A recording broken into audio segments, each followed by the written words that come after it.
See, I got to put that on the door.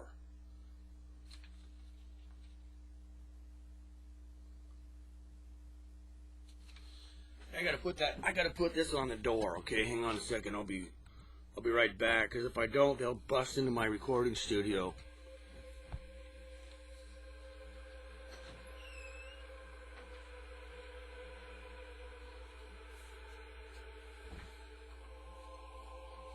Now, hopefully that thing won't fall on the ground. You know, this is my recording studio.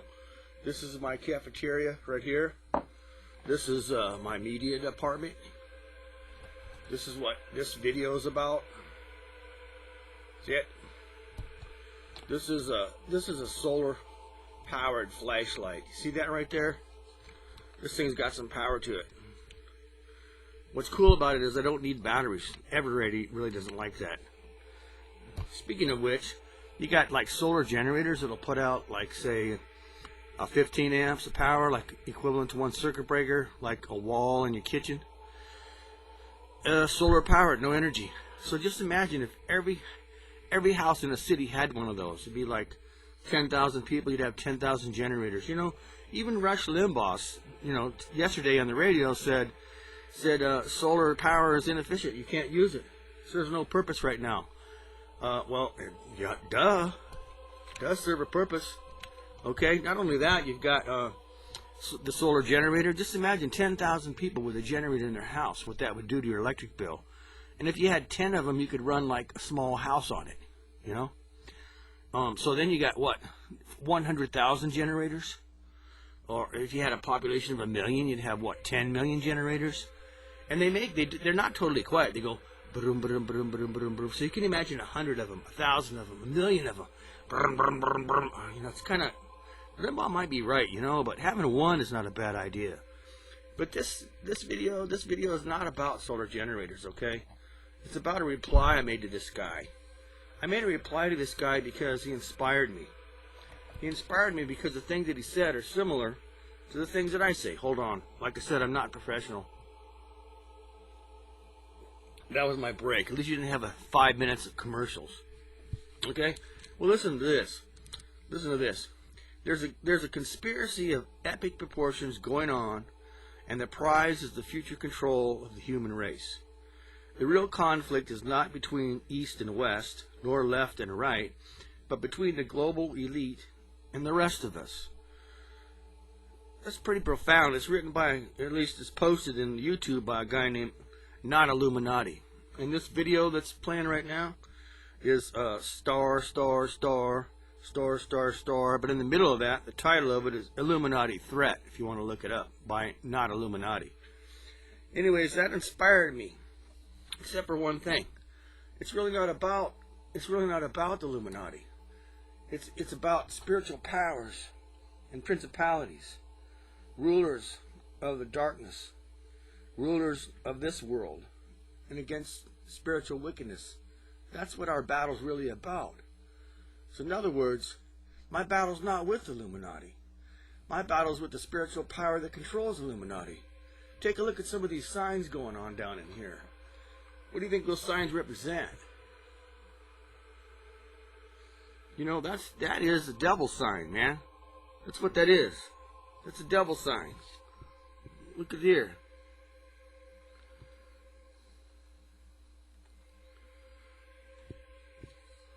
See that one right there? Signs of Satan, man. All these guys over here, they're flashing signs of Satan. That's what they're doing.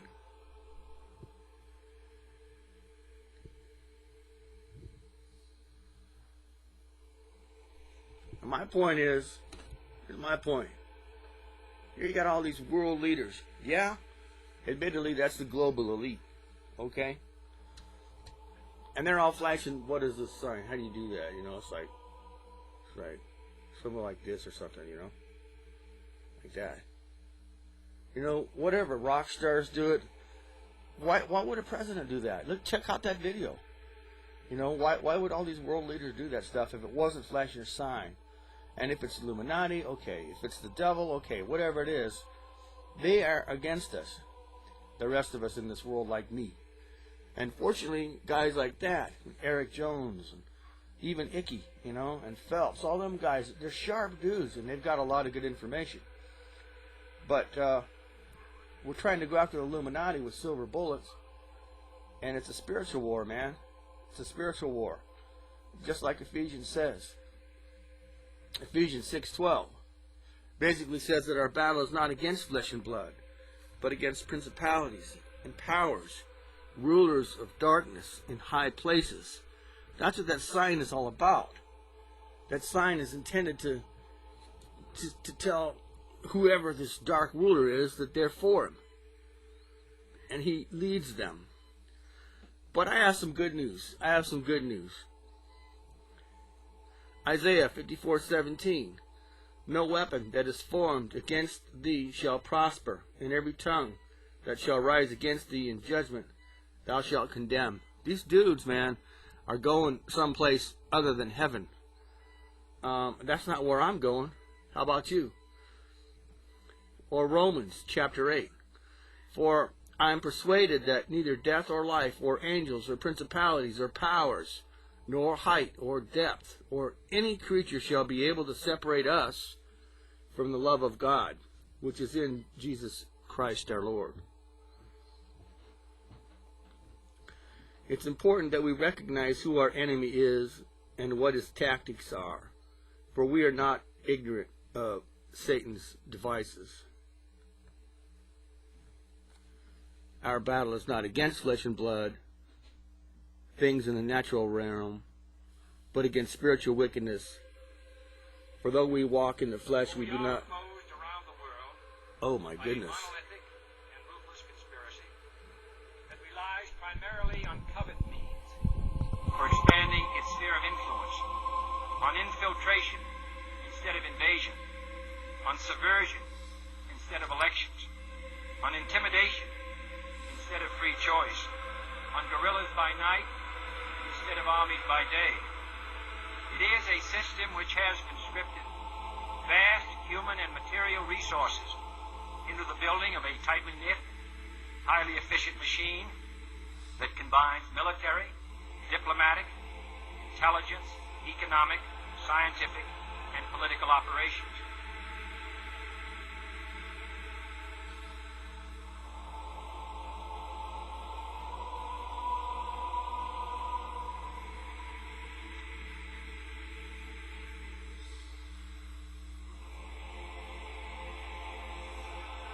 I met Rockefeller through a female attorney I knew. Called me up one day and said one of the Rockefellers would like to meet you. I made a video called Mad as Hell, and he'd seen the video and wanted to meet me. I knew I was running for governor of Nevada. So sure, I'd love to meet him. And I met him, and I liked him, and he was a very, very smart man. And we used to talk and share ideas and thoughts. And he's the one who told me 11 months before 9/11 ever happened.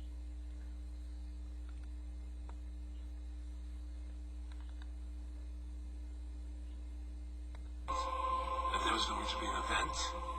He never told me what the event was going to be, but there was going to be an event, and out of that event, we would invade Afghanistan to run pipelines from the Caspian Sea.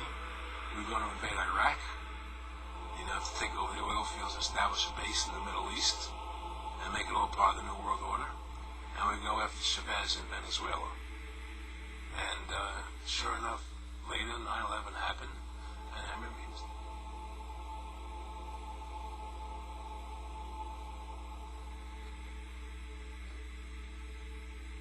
I tell you, Kennedy said it all before somebody killed him.